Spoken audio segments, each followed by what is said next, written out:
This past weekend, I participated in a small tournament with my local playgroup over at the Miniwargaming Bunker. Nothing quite beats enjoying a weekend away with the boys, rolling some dice and engaging in the hobby we all share a passion for. Everyone brought lists that were pretty crunchy, while also putting in some real hobby effort to realize their armies. And so I thought it would make a pretty neat video to go through and showcase the armies of the event.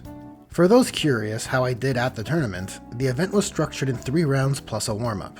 However, due to another player missing the last round, I took the dive so the numbers would be even, which made it easier to capture the footage for this video, but I digress. Of the 2 games I played, I won half of them, losing to the Leagues of Votann, which I can live with.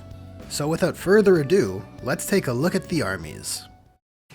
This is Hivefleet Deicide, running rules for Hivefleet Kronos, giving them more range for shooting weapons and +1 AP for ranged weapons shooting at targets within half range. As you can see, it's leaning into Kronos' strength, boasting 5 heavy venom cannons, 2 acid spray Tyrannofexes, and a bevy of small arms fire. This army is also the first to be painted by this participant, and while it isn't the most elaborate, it's a great achievement, with the end results enhancing the models on the tabletop. It just goes to show how far a bright base coat and some well-placed washes can go. Next up is the Necrons army, the Warriors of the Immortal Sun, running the custom dynasty rules for the pre-game move and the army-wide OBSEC. It's a pretty cool list.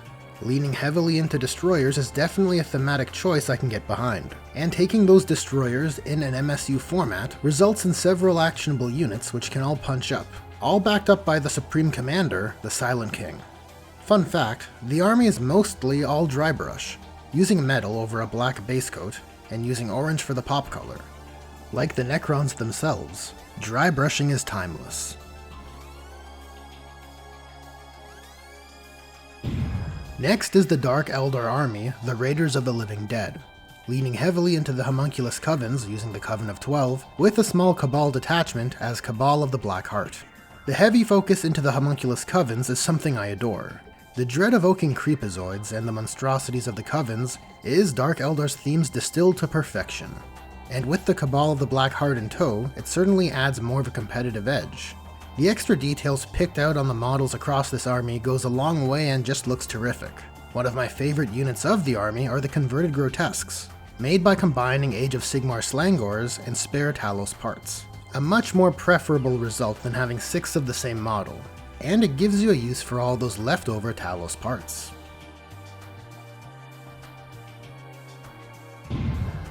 Moving on to the Death Guard army, Mortarion's Chosen, using the Plague Company, Mortarion's Anvil. I'm starting to sound like a broken record here, but all of these armies look great. And what's not to like about this classic Death Guard army? It's got 2 groups of Poxwalkers, Plague Marines, and Blight Lords, plus a PBC, and the Primarch of the Death Guard, Mortarion, in all of his glory. The Poxwalkers in particular are a great addition, really evoking the auras of contagion and the dread that comes with fighting the Sons of Mortarion. Next up is my army, Hivefleet Gengar, which was run using Hivefleet Kraken rules. I suppose this is a bit of a spoiler, as I want to do a proper army showcase for Gengar, but I need to finish off a few details on the warriors before I can get to that.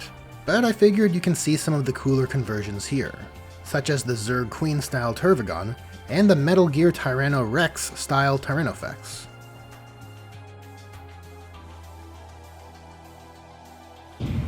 Shifting gears to the Thousand Suns army, the Duplicitous Court, comprised of a Cult of Duplicity detachment accompanied by a small group of Tzeentch demons.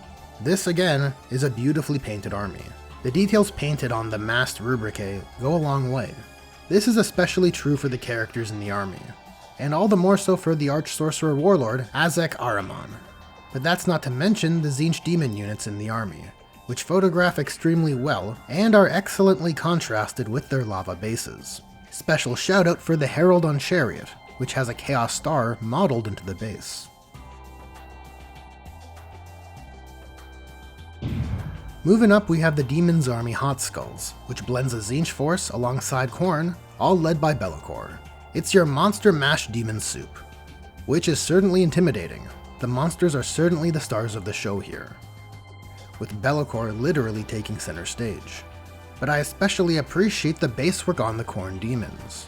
The Blood Realm style basework that has gone into the Khorne Demons looks incredibly slick, and appropriately deserves to be praised. Damn good job. Damn good, bloody good, damn good job. Coming up to the last three, we have the Black Legion army, Tip of the Spear. Aesthetically, the clean application of the classic black and gold scheme of Black Legion looks great. In addition, I think the use of color on the bases as a way to denote marks of chaos is a really nice touch. My favorite units of the army are probably the Rubric Marines painted in the Sons of the Cyclops scheme. And the character pick goes to the Iskandar Kion Sorcerer, which I'm sure fans of ADB's Talon of Horus would appreciate. Next we have the Sisters of Battle army, the Odra de Bouli Blues. Please forgive the butchering that is my pronunciation.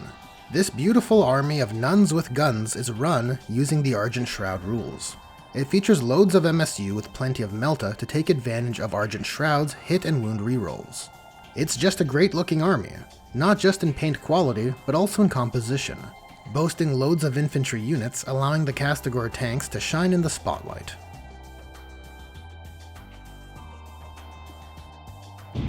And last up we have the tournament winner, the Leagues of Votann army, Rainer's Raiders.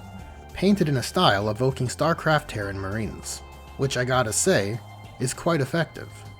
The army is run using the Ymir Conglomerate rules, which further enhances Votann's resiliency and bolsters the reach of the army's guns, most notably the beam weapons featured in the list.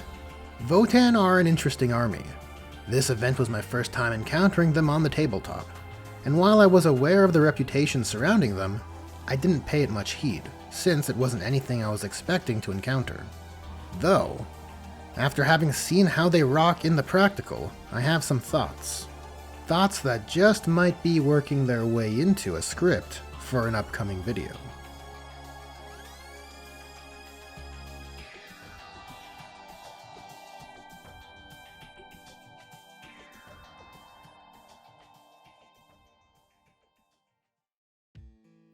Well, that's it for this one. I hope you enjoyed this event vlog and taking a look at the armies from my local playgroup's small tournament. Thanks for watching, and a special thanks to my patrons, Julius Maximus, as well as the others who help keep the dream alive. Anyways, there are buttons for liking, sharing, and subscribing, so press the buttons you want to press, and I'll catch you in the next one.